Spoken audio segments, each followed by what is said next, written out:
JP Nadda, BL संतोष और Amit Shah BJP दफ्तर पहुंचे हैं। बीजेपी के इंचार्ज विनोद तावड़े कल बिहार जाएंगे। चिराग पासवान बीजेपी दफ्तर में शाह से भी मिलेंगे। ये तमाम जानकारी इस वक्त बिहार की सुखबुगाहट के बीच बिहार के हालात पर हमारी नजर है। सुशील मोदी की ओर से कहा गया 28 जनवरी को नीतीश का इस्तीफा लिया जा सकता है। जरा के हवाले से ये खबर है 28 को ही शाम में अलग-बर्दारी तकरीब की तैयारियां भी शुरू हो चुकी हैं। जरा के हवाले से बड़ी खबर आप तक पहुंचा रहे हैं। नीतीश कुमार 28 तारीख को ही इस्तीफा सौंप सकते हैं और फिर उसी शाम को बीजेपी के साथ सीएम ओहदे का हलफ ले सकते हैं।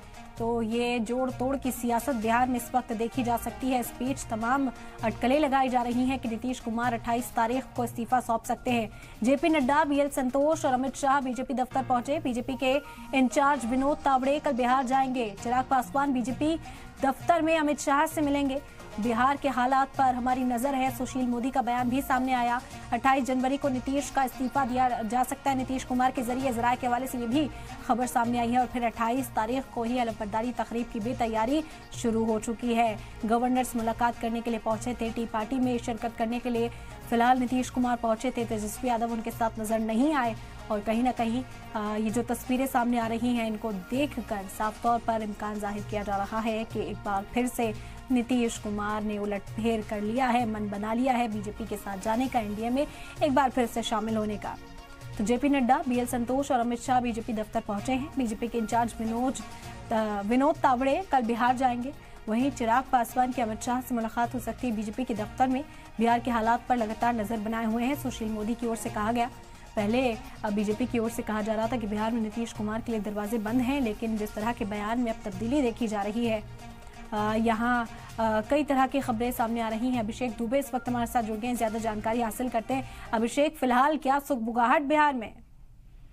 बिल्कुल, देखिए इस वक्त मैं दिल्ली में बीजेपी ऑफिस के बाहर मौजूद हूँ और यहाँ पर मीटिंग का दौर शुरू है। हालांकि इस मीटिंग में गृह मंत्री अमित शाह, बीजेपी के राष्ट्रीय अध्यक्ष जेपी नड्डा और बीजेपी के राष्ट्रीय संगठन मंत्री बीएल संतोष मौजूद हैं। बिहार का कोई बड़ा नेता यहाँ पर मौजूद नहीं है। हालांकि ये अनुमान लगाया जा रहा था कि बिहार के प्रभारी विनोद तावड़े यहाँ पहुंचेंगे, लेकिन वो यहाँ पर है नहीं।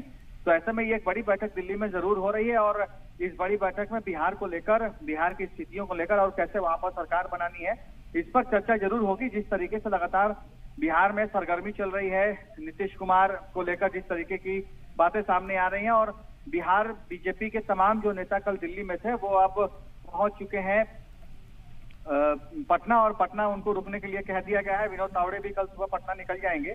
तो ऐसे में जिस तरीके की सरगर्मी चल रही है, ऐसे में ये जो बैठक चल रही है, बैठक काफी महत्वपूर्ण है और इस बैठक में कोई बड़ा और अहम फैसला लिया जा सकता है जो कि कल बिहार में देखने को मिलेगा।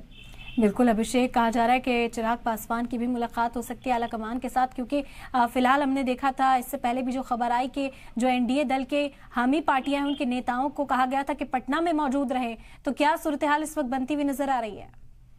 चिराग पासवान ने समय जरूर मांगा है गृह मंत्री अमित शाह और जेपी नड्डा से मिलने के लिए, लेकिन उनको अभी तक समय मिला नहीं है और ना ही वो अभी तक बीजेपी के केंद्रीय कार्यालय विस्तार में पहुंचे हैं।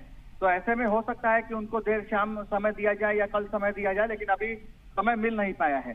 और जिस तरीके की स्थिति बिहार में है, ऐसे में तमाम जितने बड़े नेता हैं, चाहे वो गिरिराज सिंह हो, सुशील मोदी हो, अश्विनी चौबे हो, नित्यानंद राय हो, ये तमाम जो बड़े नेता हैं बीजेपी के, वो बिहार पहुंच चुके हैं और पटना में मौजूद हैं।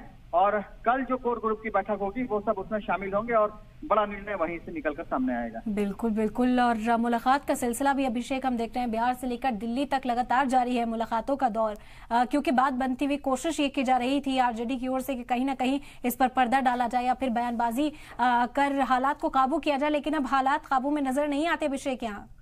बिल्कुल, देखिए आरजेडी कभी नहीं चाहेगी कि सरकार उनके हाथ से निकले और जिस तरीके से वो सरकार में बने हुए हैं वो बाहर हो जाएं। वो ये भी कह रहे हैं कि हम बाहर समर्थन देंगे, यानी कि जो उनके लालू यादव के सुपुत्र हैं जो कि डिप्टी सीएम है, वो सरकार में नहीं रहेंगे या सरकार में किसी तरीके का कोई भी दखल आरजेडी की तरफ से नहीं रहेगा। वो बाहर से समर्थन देने को तैयार है, लेकिन बावजूद इसके अभी तक नीतीश कुमार ने अपना स्टैंड क्लियर नहीं किया है और आरजेडी ने नीतीश कुमार से मांग की है कि वो अपना स्टैंड क्लियर करे, या तो आर या तो पार, यानी कि अगर आप हमारे साथ हैं तो क्लियर करिए, नहीं है तो क्लियर करिए, उसके बाद आरजेडी अपना डिसीजन लेगी। तो ऐसे में नीतीश कुमार की तरफ से भी कुछ क्लियर नहीं है। आरजेडी लगातार इस बात पर नजर बनाए हुए है और वो भी अपनी लॉबिंग करने में लगी है कि किस तरीके से सरकार को बचाएं।